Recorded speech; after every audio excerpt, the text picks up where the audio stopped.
Good morning, ladies and gentlemen. This is Pastor Bruce. Welcome to my podcast. It is September 6, 2017. I want to thank you for taking the time out to listen. Today I want to talk to you about D.A.C.A. Now, President Trump just said, I'm not going to renew D.A.C.A. Everybody's up in arms. Oh, my gosh. Listen to the left-wing propaganda machine out there. And I'm sick and tired of listening to them. I really am.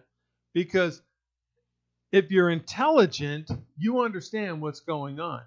And who the media is talking to, most of the people aren't intelligent enough to understand what's going on. And they've got protest groups out there ready to protest every decision that the president makes. So here's some background for all of you Latinos out there that are complaining about President Trump not renewing D.A.C.A.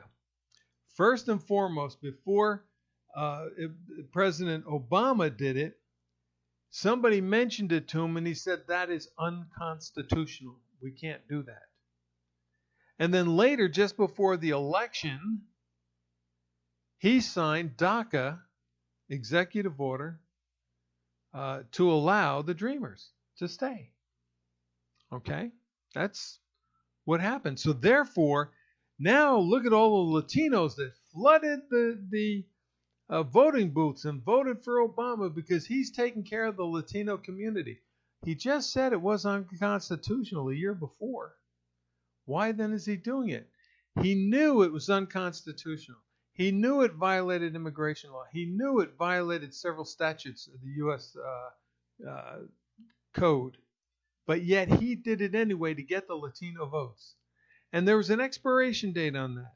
Now, open your ears, millennials and Latinos alike, and understand this. An executive order can be ignored. Plain and simple. If people don't want to enforce it, they don't have to enforce it. If they've got a family that's here illegally and the kid's been in school for 8 years, 9 years, they can throw them out of the country because it's an executive order. And now that President Trump refused to extend the executive order, what he's doing is saying, I'm sending it back to Congress. You make the decision on what you want to do. Now, here's a couple of points. It was supposed to be a temporary fix. And Congress was supposed to pass some sort of law to allow D.A.C.A. to exist. It passed the House. But we have to say thank you, Harry Reid, who was the head of the Senate, the majority leader. Thank you, because that's one of the bills that sat on his desk and he did not allow Congress to vote on. Think about that. Democrats care about you people? No, they don't. Because Harry Reid didn't want you to have that. So he never put it into the Senate for a vote. So we were stuck with the executive order, which basically is just a request by the President of the United States. That's it. Doesn't have to be enforced, but we are respectful of people, so they did. But now that it's over, it expired. President Obama knew that. Eventually would expire out. Not in his term. He signed it specifically so it wouldn't expire in his term, forcing the next president, which they thought was going to be Hillary, to have to deal with this. And what happened? Well, Trump won, so now Trump has to deal with it. And what Trump is saying is that I'm not signing the executive order. I'm not going to continue it. I'm putting it back into Congress, and Congress, you have 6 months to come up with something. Well, if they still have those old bills around that Harry Reid refused to put onto the Senate floor for a vote, maybe they can pull it out, review it, go over it, make the decision to put it out there or not. And if they do, they can vote on it and pass it if not. But now I want you to pay very close attention to this, Latinos and millennials, because it's very important for you to understand this, is that it was a Democrat, Harry Reid, who refused to allow the bill to cover D.A.C.A. to go to the Senate for a vote. It was a Democrat. Now we're in the boat where the Democrats are no longer the Democratic Party. They are the obstructionist party, and they are going to stop Trump any which way they can. So now Latinos and millennials, if you believe in the DACA, fine, great, believe in it. But now what you have to ask yourself is this. Are the Democrats going to be the obstructionist party and not even try to fix this? Or are they going to work together with the Republicans? Because the Republicans are sitting there saying, President Trump, you're dividing the Republican Party. No, he's not. He's not.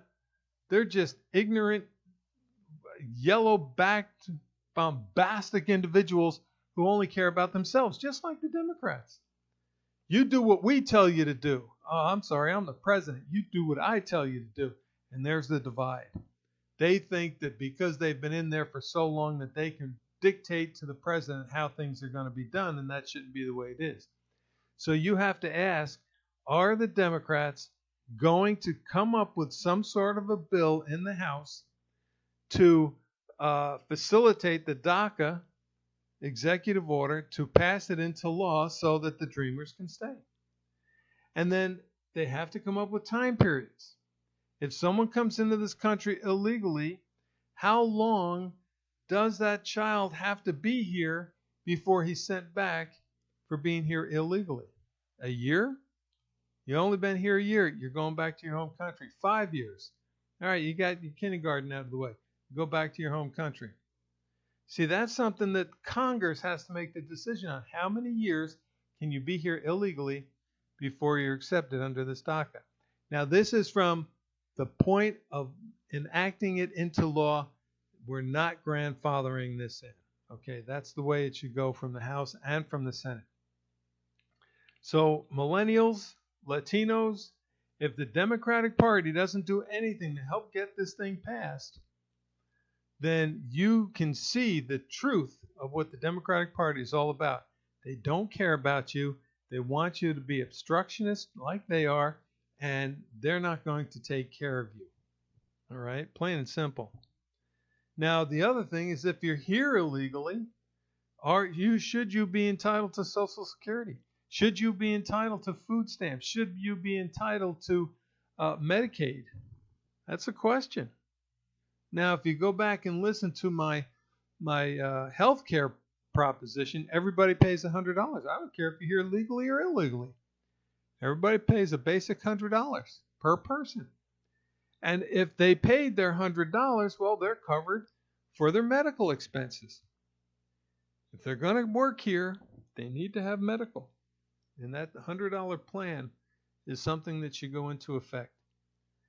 So, DACA, ladies and gentlemen, it's gone.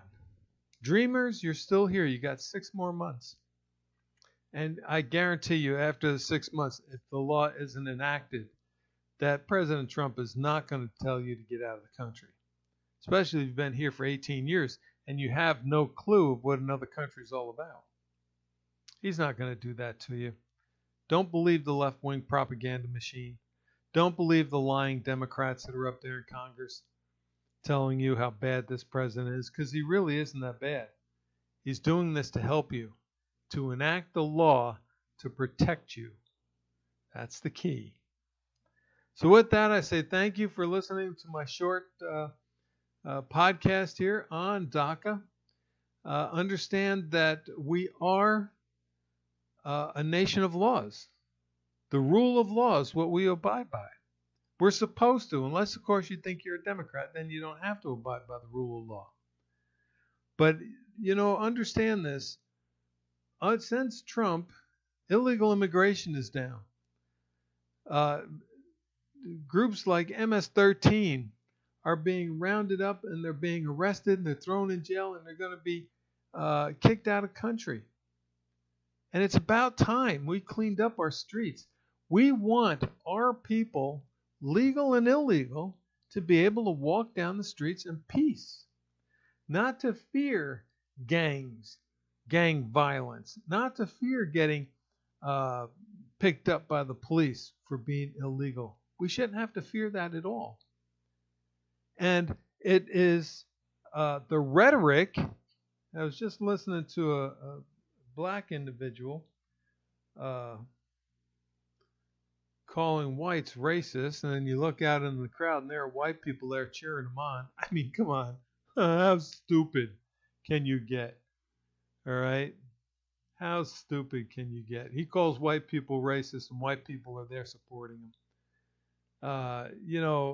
It is the ignorance and the hatred that the Democratic Party and the Democratic leadership promote in this country. And that's why I say to millennials and to Latinos, pay attention to what the Congress does when it comes to DACA. Will they pass that law? And if they didn't, find out who it was that didn't pass it. And if they're coming up for a vote, you let them know. You didn't care about us. We're not going to care about you. And for the yellow-backed Republican Party that refuses to support the president, that supports them, that's trying to make this country great again, hey, if anything, you want to drain the swamp, put a lock on the Capitol building. Tell all of the representatives to go home because they're useless. They're spineless. They're only caring about their own political party, their own agenda, and not the American people. You want to drain the swamp? Kick them out. All right? It sounds like a dictatorship, but maybe you can take a couple of good ones from both sides of the house and allow them to stay and work with them to make this country great. But as an overall picture, there are a lot of people in Congress that don't want anything to do with making changes to the way things are going. And those people need to be rid of, plain and simple. That's my philosophy. I would have done it at the State of the Union. I would have told all of the old-timers, stand up, brought the Marine Corps in, marched them all out, and said, you're all fired. Get out of here. And I don't care if your people elected you into office. You're useless. You're no good. You don't care about the American people. You only care about your political party. And I don't care if they're a Democrat or Republican. Okay? John McCain is one. For 7 years, 8 years, he's talked about how we got to get rid of Obamacare. And when he had the opportunity to do it, he didn't do it. Okay? That's a coward. That's a coward. Not to stand up with your political party and say, this is what we're going to do. We're going to do it. And when it came down to it, he turned his back. He turned yellow and went against it and went with the Democrats. What is he really saying? Now, I call him a coward. In politics, he's a coward. As being shot down over Vietnam, okay, I'm that era. All right, I understand. I was in the military, in the Air Force. I had to deal with individuals coming back from Vietnam. I saw the conditions that they were in. And I know that a lot of them were not treated by VA hospitals because why? It wasn't declared a war, people. We got to pass the laws. We got to enforce the laws because we are a nation of laws. We live by the rule of law, both Democrats and Republicans. So it's up to you. Pay attention to what the Democrats do or be ignorant and ignore them. I thank you for listening. God bless. Take care, and we'll talk to you tomorrow.